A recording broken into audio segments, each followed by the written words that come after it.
Madam Speaker, Madam President,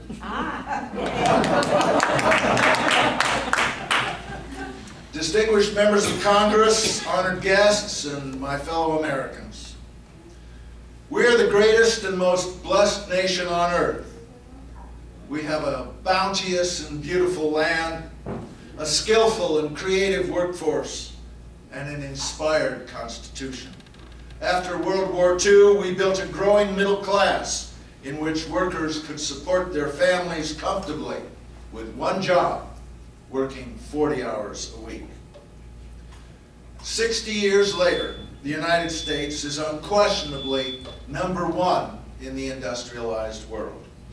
#1 in our use of the world's resources, #1 in the production of pollution, #1 in the gap between the rich and the poor, #1 in deaths by gunfire, #1 in teen pregnancy, #1 in poverty among the elderly, #1 in citizens without health coverage, #1 in child poverty, #1 in homeless veterans, and #1 in citizens behind bars.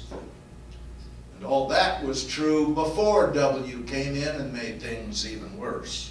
Today we are again, as we were under his father, the world's #1 debtor nation, #1 in the creation of new billionaires, #1 in school dropouts, #1 in poverty, homelessness, hunger, divorce, suicide, and, oh yes, #1 in military force, nuclear weapons, and military spending, as much as all the other nations on earth combined. This also makes us the #1 object of fear and hatred, and therefore the #1 target of terrorists, along with our friends in Israel. We also lead the world in the number of hours worked per family, since it now takes 2 jobs and 2 wage earners and 3 jobs to bring in the same income you could get with one 40-hour-a-week job in the 1950s. In spite of soaring productivity, real wages in this country are now 1/3 of what they were in the 1950s. If it wasn't for corporate control of our government and the resulting trickle-down economics, ordinary workers could support their family with one job, working 2 days a week. If worker pay had kept up with executive pay, the average worker would now be making $1 million a year, and the minimum wage would be $171 an hour. What do you call a country in which the gap between the rich and the poor is growing beyond bounds, whose principal exports are wood pulp and scrap metal, whose principal imports are manufactured goods, and whose principal fastest growing industry is the construction and operation of private prisons? Call it a third world country. That is the State of the Union we have inherited. In our government's drive to protect the far-flung financial interests of our multinational corporations, we have abandoned our principles and fought wars of aggression against small countries.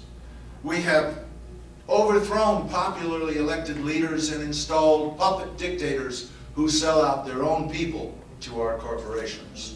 We've squandered the goodwill purchased by the blood of our youth in World Wars I and II in defense of democracy.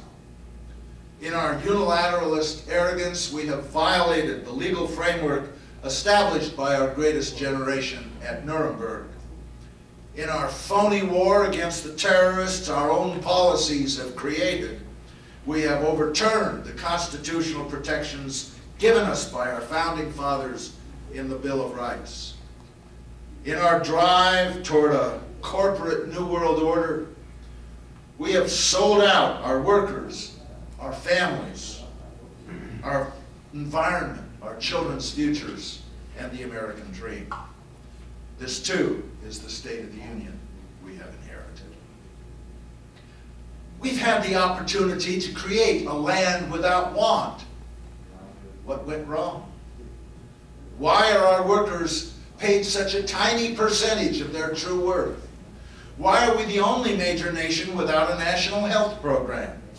Why are our high school graduates 2 years behind their counterparts in other countries? Why are we hated by so many around the world? Why do we have hundreds of thousands of troops stationed in foreign lands and supporting foreign dictators? What's going on? Well, the answer, I'm afraid, is that we have lost our republic. Legislators no longer represent the people who elect them, but the corporations who finance them.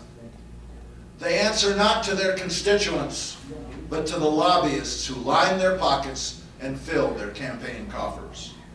In return, government officials have undone decades of hard-fought victories against the robber barons of the 19th century.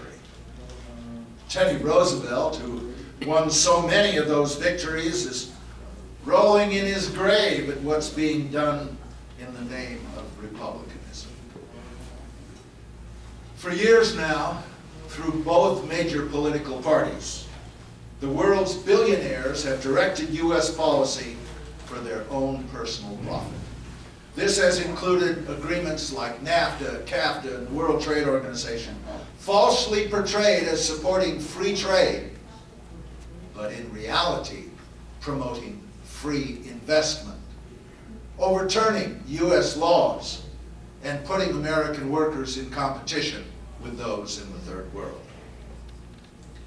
Our government has assisted giant corporations in driving down wages and driving up profits by subsidizing the exporting of American jobs and the importation and exploitation of millions of illegal immigrants.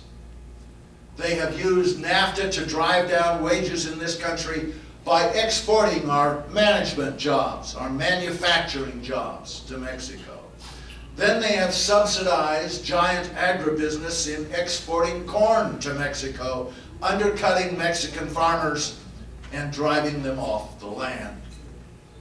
Giant agribusiness has then bought up the land, driving Mexicans across the border in search of work, further depressing wages in a spiral to the bottom.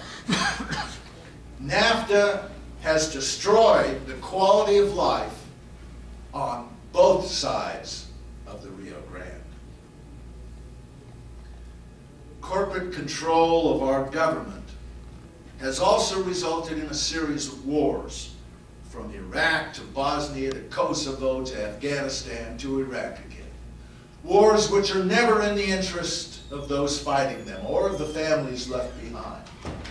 Wars which only serve the insatiable greed of the global investor class.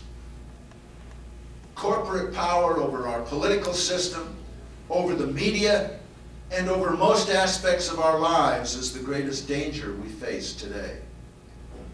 Curtailing this power and restoring it to we the people is our greatest challenge.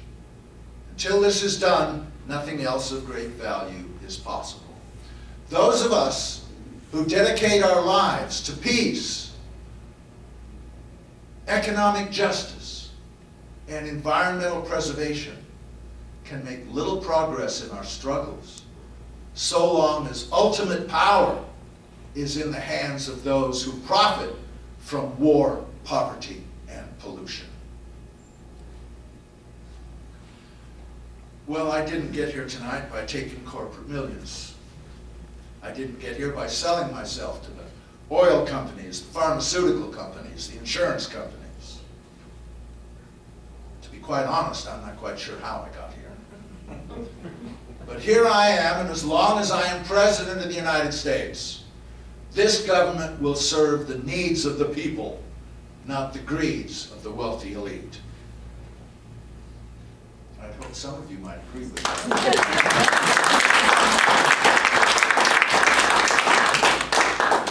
Now, turning things around won't be easy. What our Constitution empowers me to change, I shall.